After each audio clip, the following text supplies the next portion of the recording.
The QEII Athletics facility in Christchurch was built to host the 1974 Commonwealth Games.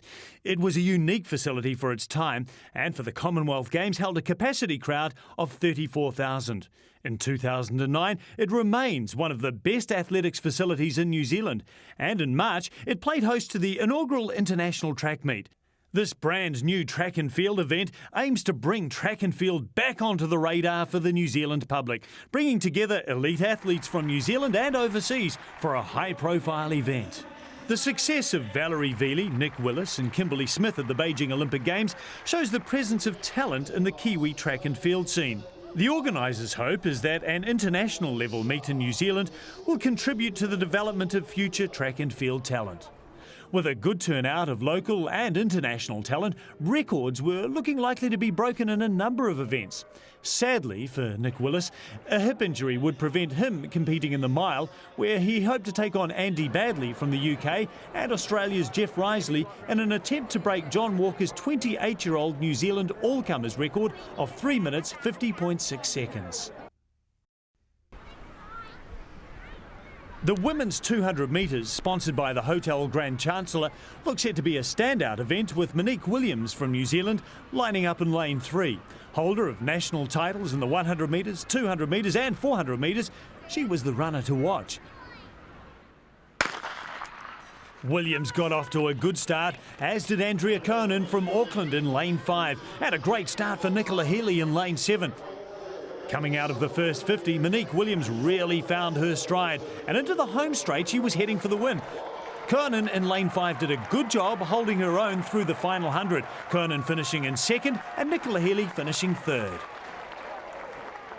The official time of 23.26 seconds also earning Monique a $1,000 bonus for the new New Zealand resident record, to add to the national record which Williams broke in Sydney less than 2 weeks earlier.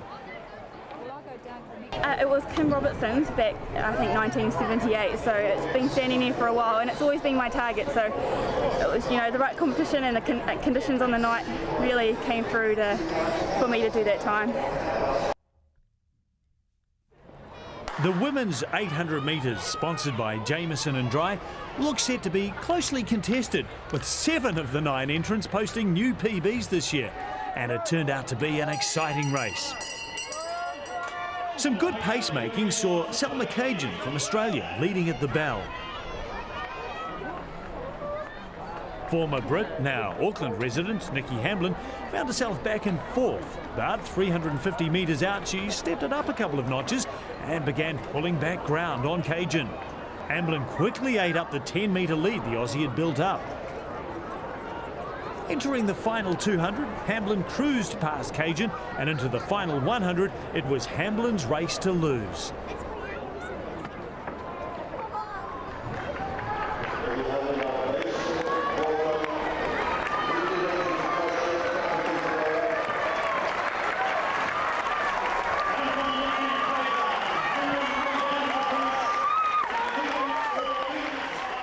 Hamblin came home in a time of 2:05.95, with Cajun second in 2:06.72.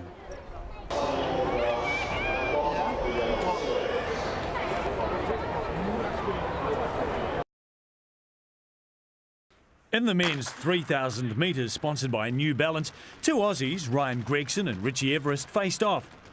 Gregson set a new Australian under-20 3,000 metre record in December last year, only to have Richie Everest beat that record only a month later, so both had something to prove at the international track meet. Gregson saved his move until the final lap. At the bell, he really turned it on, forcing Everest into red to respond. Gregson put in a stunning final lap, opening up a 4-second lead over Everest, and came home for the win in 7:57.45 for an emphatic victory, and reclaimed the record from Everest, taking 2.5 seconds off the previous record time. Well, I actually had the record 2 years ago, and that was the last 3K I did from now, 2 years ago. And the boy that came second, Richard Everest from Australia, he had the record, so now I just got it back. Well, it's an international meet. There's some other good runners out there, and it's not just that. Like I do my race, and I'll go watch the mile later, and they're like the guys I look up to. So I can have my fun out there, and then watch the big guys, and see. Hopefully, I'll be doing that in a couple of years. Always one of the most popular track events, the men's 100 metres, sponsored by the Christchurch City Council, looks set to be a highlight of the international track meet.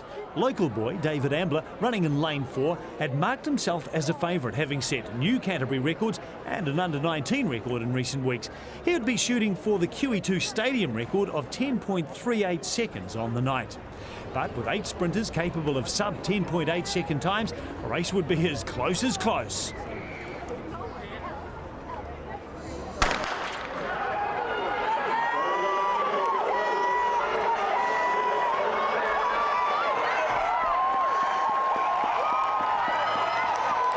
And it was David Ambler with a stunning run who came home for the win in 10.35 for a new personal best and a new stadium record.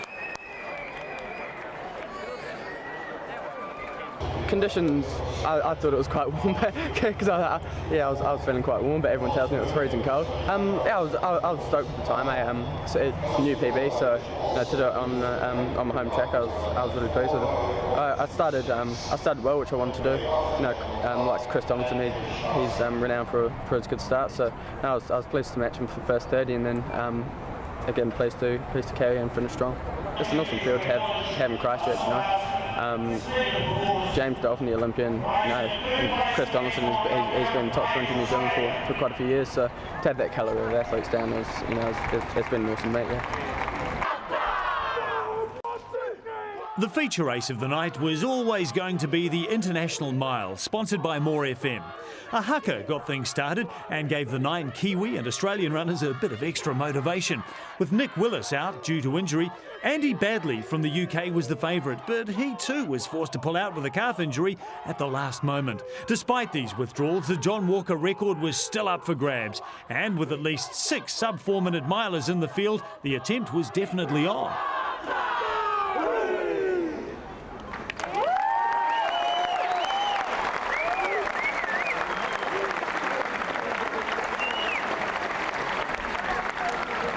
With Nick Willis taking to the mic for commentary duties, the runners got underway.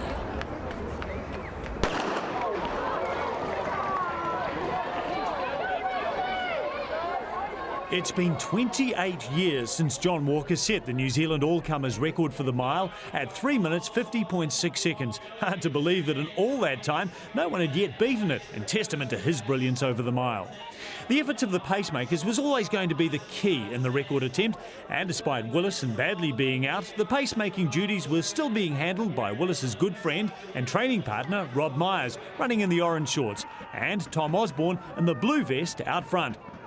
Running 28 seconds for the first 200, the pace was good.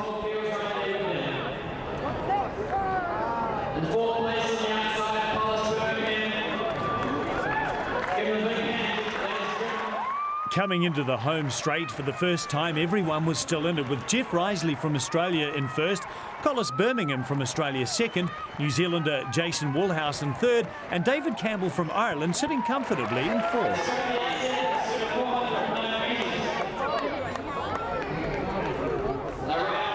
With nobody ever having broken the 3 minute 50 barrier for the mile in Australasia, this was always going to be a huge challenge. But with perfect conditions and some great pacemaking out front, the runners were keeping right on track for a 3 minute 50 mile.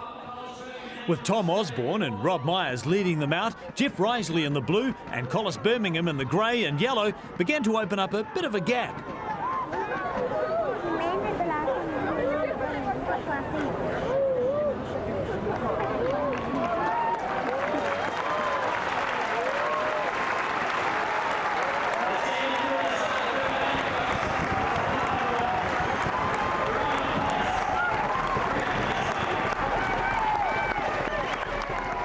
Coming into the halfway mark, Tom Osborne pulls out, leaving Rob Myers to lead Riseley and Birmingham through the final 2 laps, still right on pace for the 3 minute 50 target.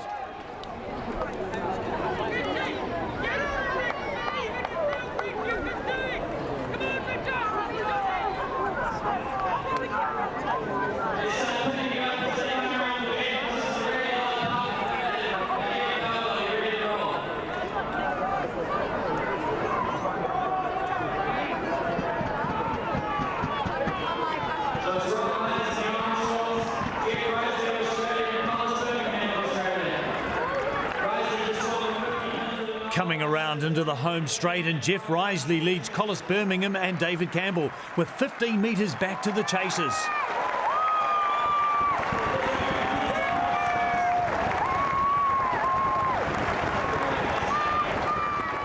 As they take the bell, that's Rob Myers pulling out, leaving the leaders to battle through the final 400.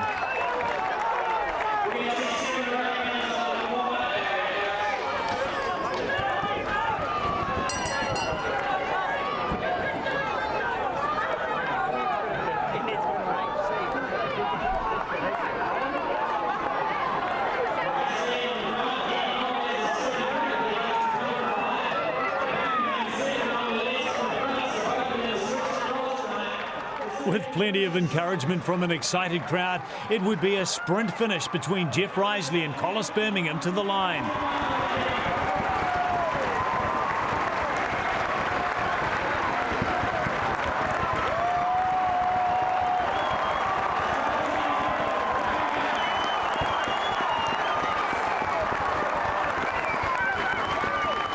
With an official time of 3 minutes 54.24, Riseley scores a new PB for the mile, but John Walker's 28-year-old record still stands. And full credit has to go to Riseley and Birmingham for putting on a thrilling race in the absence of the two favourites. That was unfortunate that these guys pulled out, but you know, I came here in the frame of mind that I was going to get on the pace and just go as hard as I can. You know, it's the first race where I've been flat out. A lot of the other races I've ran, I sort of just finished hard over the last lap and felt fantastic. So it turned out really nice tonight, and a good crowd, and it's been some good performances from the New Zealand 100-metre runner, and my training partner also won the women's mile. So we've done the double, and yeah, it's been a great meet. Yeah, well, despite the really cold weather, the wind died, but the crowd really got behind it, and gosh, there were some awesome performances, not just in the mile, but David Ambler in the 100 metres breaking a track record, 10.35 I think he ran for the 100, so he's a guy to watch out for in the future with the sprints. And yeah, just to see the crowd really getting into the track and field again, it's neat. I love rugby, I love cricket, but it's neat to see some other sports getting some fan support as well. I'm so excited to come back here in the future, not just next year, but many years to come. That's my goal, was to help start a new tradition and having international track meets here in New Zealand in my own backyard. Why compete overseas when there's no reason why we can't do it here? So that's my goal, and I really plan to do that. I just got to make sure I'm healthy next year. That's the goal.